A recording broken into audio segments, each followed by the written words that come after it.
Welcome to VSA Capital Tech and Transitional Energy Podcast on Thursday the 15th, my daughter's 30th birthday today.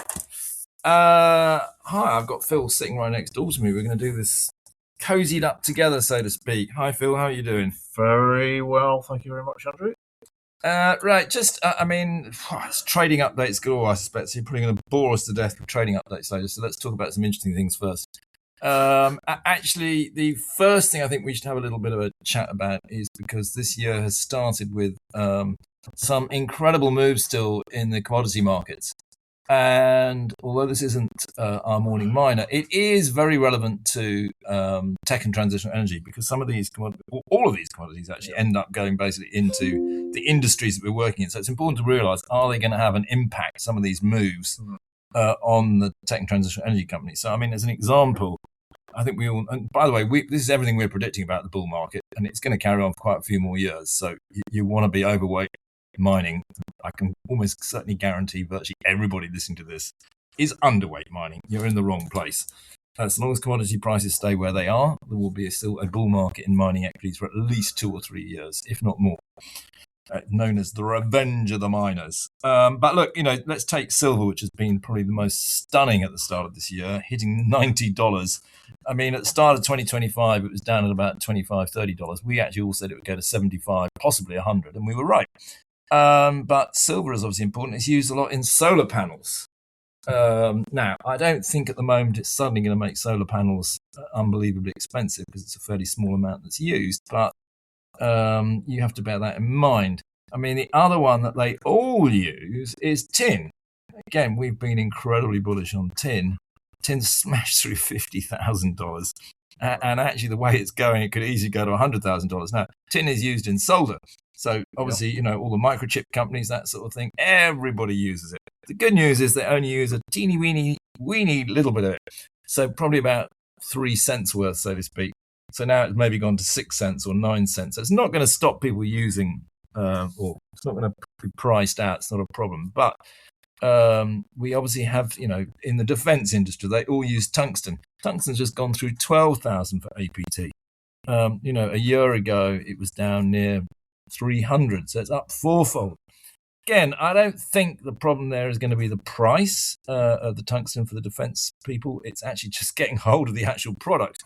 But that obviously is one of the big stories this year, really, the way some of these things have just gone absolutely ballistic. I think a lot of people thought at the end of 2025, that's it, we've had our bull market in commodities. We've got quite a few more years. And then the other thing I think I've been talking to a lot of people about is there is this real concern about, are we due another crash? I'm hearing it more and more. The Wellcome Trust the other day came out and said it had liquidated a lot of its portfolio, ready for a crash to pick up stocks cheap. We all know Berkshire Hathaway is holding a huge amount of cash. And there's just this sort of feeling going around. It's mainly driven by the fact that global debt is so high, and that often is what sets off a crash. If we look at it, for those that, not that I was around in 1929, but I have actually, unfortunately, experienced 4 crashes in my lifetime in 41 years in the market: 87, 2000, 08, and of course the COVID 2020 crash, which was very short. But if you look at, the famous predictor of the 1929 Wall Street crash was a guy called Roger Babson. And a lot of the reasons why he was predicting the 1929 crash are quite relevant today. The first was that debt was just way too high. The second was concentration in stocks. Back in 1929, there were a few stocks, completely different ones, obviously, in those days, that dominated Wall Street. Of course, we have exactly the same now, with just 7 stocks dominating the American market, dominating the global market almost. The other sort of little pointers he was looking at was smart money coming out of the market? And that's, again, what we're seeing with some of the sort of smart money is coming out of the market. The third one is a liquidity trap coming along, i.e. is liquidity getting in short supply? Probably is a bit of a liquidity trap occurring at the moment.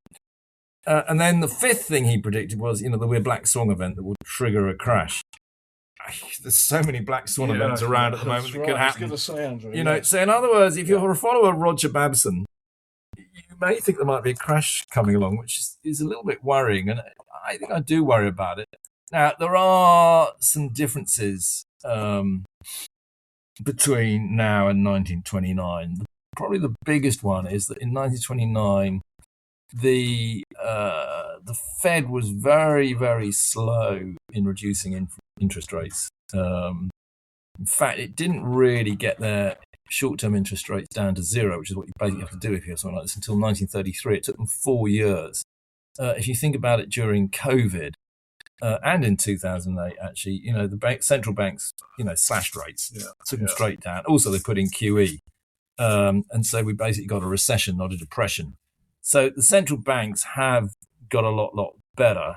And also the other thing was back in the Wall Street crash days, gold was a very different thing. There were rules on what gold transactions you could do and couldn't do. And that all has changed. Gold is a free trading commodity now, and so that doesn't come into it either. And so that's another reason why things are a little bit different now. So my view is tread carefully, be on the alert, but we're probably not going to have a depression. But we could have a recession. Recessions aren't too bad. They often don't last too long and actually come out of them stronger. But you might want to make sure you've got a little bit of cash to pick up stocks cheap if that's what you want to do. Having said that, I think the mining sector is the one sector that would actually sail through a recession. And not, I mean, when equities go down, you have a crash, everything goes down. But mining stocks are actually quite a good way of being protected. Or the underlying commodity. A lot of people obviously own ETFs, don't they, Phil? ETFs in silver and ETFs in gold because they listen to what VSA is saying. Yes, Phil is the smart man who put his millions into ETFs of silver and gold. I did. Thank you, Andrew. What else can I say? Anyway, there's my little intro. If anyone found that interesting, wants to debate it a little bit more, always happy to take direct chats. And also, just whilst I'm at it, quite a lot of these listeners here, I hope, will be coming along next Thursday the 22nd in the afternoon to the VSA Capital VSA Vision Contest that we're holding, where, of course, we've got tech and transitional energy companies and we've got some mining companies as well, all competing for the best of British. So in the tech and transitional, we've got, I should know these off by heart, shouldn't I? Yes. Arrigo, we've got, Equipmate, we've got. Who else we got, Phil? You're asking me now. I'm testing you. Come on. Come on. Tell me who we've got. Go on, Andrew, get the list up. Sorry. I was just concentrating on your earlier thoughts. Here we are. Come on. You should know these. I want to know. Ionic rare earths. I'm looking forward. No, that Ionic comes as a mining company. I think you'll find. Oh, maybe not. I don't know. Yeah, Quadrise. We've got Quadrise, obviously, which is Equipmate, of course. Anyway, it'll be a great afternoon. We've got Richard Tice as our guest speaker. Obviously, the deputy leader, I think, is his title at the moment, of the Reform Party. But a lot of people think he'll become the Chancellor if Reform get into power. I think it'll be fantastic. There's a little bit some nibbles and so at lunchtime before we get going, and then drinks and some more nibbles afterwards. And obviously you'll be able to come and chat to me and Phil directly. There you go. There's a little bit of an advert for our own conference.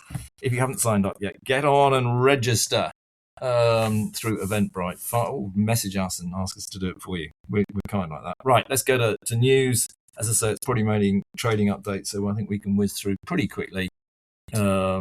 Off you go, Phil. Well, we can. I'll tell you what, one observation from what you were saying earlier is about metals use in technology and applications. It's extremely hard to make any changes to alternatives in technology because you have to go through a whole massive series of approval processes to see the changes work. So the business for the metals in technology is extremely sticky. There's nowhere to go. All right, so a little observation there. Right. Although, of course, the old tin can is no longer actually a tin can. It's an aluminium can. That is factually correct. But we still call it a tin can, don't we, though? Yes, we do. It's got no tin in it. Right, excellent. Right. Come on to the trading. Okay, yeah. I'll talk further on that. Yes, we have had a number of trading updates, actually, this week. One of, I'm sure, much interest was Diploma Plc. Market cap is £7.5 billion. This is this is a distribution business, but it's a very successful one, and it's involved in controls technologies, seals technologies, wires, cables, interconnect solutions. So lots of end markets in industrial, in technologies. They reported a very strong Q1 performance with 14% organic revenue growth. Now, this company has been listed for many, many years, is highly acquisitive, but that was organic growth. In aerospace, they saw increasing business. This is in fasteners in aerospace, hydraulic seals in Australia, strong end markets, and European defence. They saw growth from that as well. So, just overall, another excellent performance from them. Diploma had organic revenue growth of 11% last year and operating margins of 22.5%, which is very strong for this type of business. Had a Q1. This was a Q1 trading update, and strong growth continuing there. So that's for Diploma. Oxford Instruments, who we've covered a lot on this podcast. OXIG is a ticker, just under 1.3 billion market cap now. The shares are up by 9.5% year to date. If you look back a couple of years ago, the shares have run down. They are, and this is down to market exposure. Very high tech company.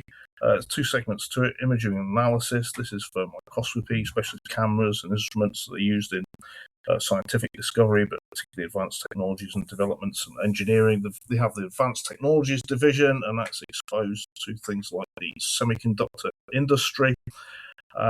They today reconfirmed their full year outlook for profit growth. Order intake was showing progress over the prior quarter. This was Q3, and a decent book-to-bill ratio. So it looks like, they had been suffering from spend on general R&D and healthcare, but spend is coming back. But that was good performance from Oxford Instruments. Their trading update. Xaar, been listed for many years. This is ticket is XAR, 88 million market cap. This is printing technology, digital printer heads. Most of the business has been in the tiles market, decorative tiles, particularly in China. They, again, if you look at their share price chart, historical performance, they had suffered, I think, the weakening in Chinese markets. They went through a series of restructuring. They've gotten into new markets for their technologies. They had a trading update. This was a full year. I'm just looking at this. So revenue in 12 months to December is expected to be up by 16.6% on a like-for-like basis. Core growth in ceramics. This is in the tilings market, but also the development of newer products, which actually are quite interesting for printing technology. Jewellery wax. This is moulds that are used to manufacture jewellery, put wax in them, but their printing cartridges are used to inject wax. In electric vehicle battery coatings, they've developed a number of technologies there for coating technologies of batteries, automotive coatings as well with car manufacturers. So various different applications there. But good progress and shows what, in terms of a turnaround, what can be achieved. It's one of those stocks that comes and goes, isn't it? Yep. Comes, the fund manager's favourite, and then it has a bit of a whoopsie, and then it goes out of the fund manager's favourite, and then when it's out of favour, that's when you buy it. Buy it when it's out of favour, not when it's in favour. Right. Well, one that has become very much in favour is SRT Marine. SRT is the ticker, 240 million market cap. We've seen lots of marine activity recently in relation to oil tankers.